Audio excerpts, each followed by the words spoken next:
시청자 여러분 안녕하십니까? 김동수입니다. 오동훈 공수처장이 국가반란 혐의로 수사에 착수했다는 기사를 여러분들에게 전해드리겠습니다. 자, 검찰이 말이죠.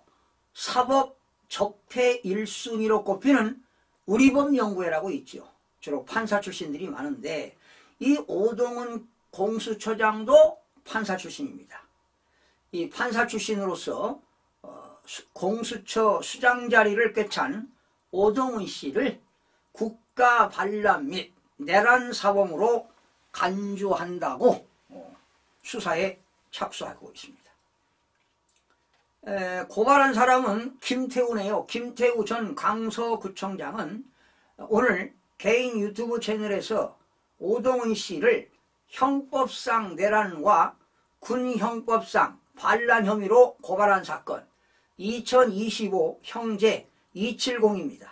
서울중앙지검 김도희 검사실로 배당이 됐다고 밝혔습니다.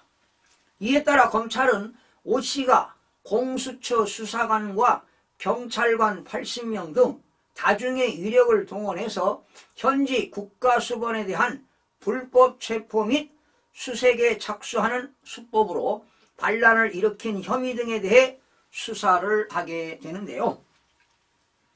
김태우 전 구청장은 경호처 저지선을 불법으로 뚫고 들어가서 경호원을 다치게 한 의혹 등 폭동이고 내란에 해당하는 중범죄를 저지른 것으로 보인다고 고발 배경을 설명했습니다.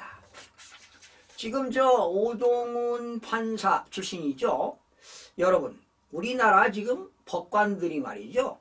편향된 이념과 주체 사상을 가지고 지금 한국을 파탄시키고 있습니다. 다 그런 건 아니지만 일부 판사가요. 법치 문란의 주범이 되는 나라가 되어버렸습니다. 그러니 이 나라 꼴이 어떻게 되겠습니까? 심지어 지난 2020년 4.15 선거 때 공직선거법에 의하여 부정선거로 선거소송을 했는데 무려 216건이 모두 다 대법원에서 기각되었다는 사실입니다. 정말 분통이 터집니다.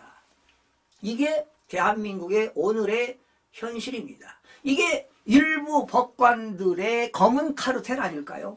저는 그렇게 봅니다. 특히 우리법연구회 출신들 말입니다. 자, 이어 13일 아침 방송에서 밤새워 고발장을 작성해 접수했다며 국민신문고를 통해 대검에 추가 고발한 사실을 알렸습니다. 또 추가로 고발했군요. 대검찰청에. 김 전 구청장이 공개한 고발장에 따르면요, 피고발인 오 씨는 형법상 직권남용죄, 불법 체포 등의 혐의입니다.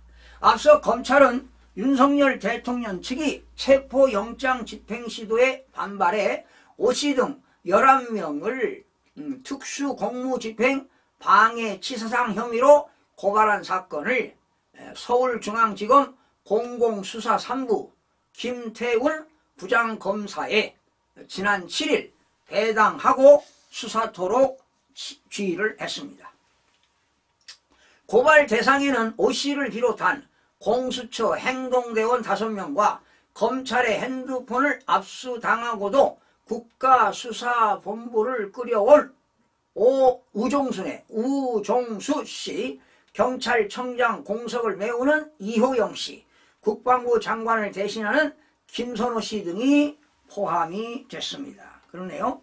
윤석열 대통령 대리인단이 또 고발을 했네요. 13일 현재 공수처와 경찰은 겁도 없이 현직 국가수반에 대한 불법 체포 시도를 멈추지 않고 있습니다. 금명간 2차 체포영장 집행에 나설 것이라는 관측이 나오면서 지금 한남동 일대에 긴장이 조성되고 있는 상황입니다. 자, 그래도 우리 윤석열 대통령을 우리 젊은 2030 세대들이 지킨다고 밤낮을 가리지 않고 시위를 하고 있습니다. 윤석열 대통령을 우리가 지켜야 됩니다. 그리고 이들이 긴급 체포해서 윤석열 대통령의 입을 막으려고 하는 전략입니다. 그리고 내일은요, 헌법재판소에서 1차 변론이 있는데요. 대리인, 그러니까 윤석열 대통령 변호인단, 그리고 윤석열 대통령은 불참한다고 하지요. 예. 그 이유는 윤석열 대통령을 신변 안전에 보호를 받는다면 당연히 나갈 수 있지만 지금은 보호를 받을 수 없는 입장이다. 이렇게 공수처가 지금 체포를 하겠다고 하니 헌법재판소에 출석하는데 신변에 크나큰 위험이 노출된다는 겁니다. 그래서 출석을 못하겠다는 것이 아니겠습니까? 그런데 이 헌법재판소도 문제가 있어요. 이미선 재판관이 말이죠. 2차 변론 기일 잡기 전에 1, 2차 신문하지 않았습니까? 그때 변론 기일을 일주일에 2번씩 14일날, 16일날, 21일날, 23일날, 2월 4일 이렇게 일괄 지정을 5번에 걸쳐서 일괄 지정했어요. 이것도 헌법재판소법이나 형사소송법을 위반한 겁니다. 이거는 바로 뭐냐? 빨리 변론을 제기해서 신속하게 빨리 진행해가지고 탄핵을 인용시키려고 하는 그런 수작이 아닌가, 이런 생각에 이미선 재판관이 일괄적으로 변론 기일을 일방적으로 지정하는 것은 문제가 있다. 그리고 헌법재판소법에 말이죠, 당사자, 피청구인 당사자가 출석을 하지 않을 때는 바로 또 연기가 되는 겁니다. 지난 박근혜 대통령이 출석을 안 했을 때 변론이 말이죠, 9분 만에 끝났어요. 9분 만에. 아마 내일 변론도 출석을 안 하기 때문에 바로 끝나겠죠. 이런 지금 상황입니다. 자, 그래서 공수처 오동훈 고공수처장은 체포하겠다는 것을 지금 경찰 관계자들도, 경찰 기동대도 출동하면 안 됩니다. 나중에 훗날 불이익을 받을 수 있습니다. 연금도 박탈되고 여러 가지 퇴직금 문제, 여러 가지 문제가 있으니까 그러한 출동을 해서 불법 체포, 불법 영장이거든요. 또 불법 체포했다, 이거 큰 문제입니다. 그래서 경찰들 출두하는데 심각한 그런 오류를 범해서는 안 될 것이다, 이런 생각을 해보면서 오늘 오동훈 이제 검찰에 출두해서 조사를 받아야 되지 않겠습니까? 시청자 여러분 고맙습니다.